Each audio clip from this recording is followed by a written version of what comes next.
ধন্যবাদ। আমার আসতে একটু দেরি হয়ে গেছে, তার জন্য খুব দুঃখিত।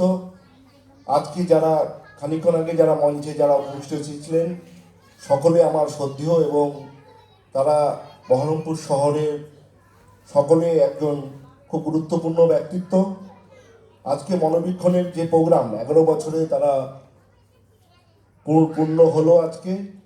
আজকে আমাদের ম্যাডাম এবং আমাদের ডাক্তার সাহেব তারা যেভাবে মানুষের জন্য কাজ করছেন এবং মানুষের পরিষেবা দিচ্ছেন, তার জন্য বহরমপুর পৌরসভার পৌরপতি নারুগোপাল মুখার্জির পক্ষ থেকে তাদেরকে শুভেচ্ছা ও অভিনন্দন জানাচ্ছি। আজকে আমাদের বাঙালির গর্ব তথা ভারতবর্ষের গর্ব বিধানচন্দ্র রায়ের আজকে জন্ম মৃত্যু আজকে দিন। আজকে আমরা ন্যাশনাল ডাক্তার ডে হিসাবে আমরা পালন করছি। তিনি একজন মানবিক ডাক্তার ছিলেন। তিনি যেমন একদিকে ডাক্তার ছিলেন, পাশাপাশি আমাদের পশ্চিমবঙ্গের তিনি 14 বছরের মুখ্যমন্ত্রী ছিলেন। তার মুখ্যমন্ত্রিত্বকালে দেখা গেছে তার বিষয় সম্পত্তি তিনি রাজ্যের জন্য, দেশের জন্য তিনি বলিদান দিয়েছেন।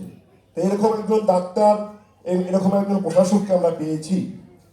আমরা ডাক্তারকে আমরা ভগবান রূপে আমরা সবসময় দেখেছি, কারণ হচ্ছে আমরা ভগবানকে আমরা দেখতে পাইনি, কিন্তু ডাক্তারকে আমরা এই মর্তে আমরা সবসময় ভগবান রূপে দেখি।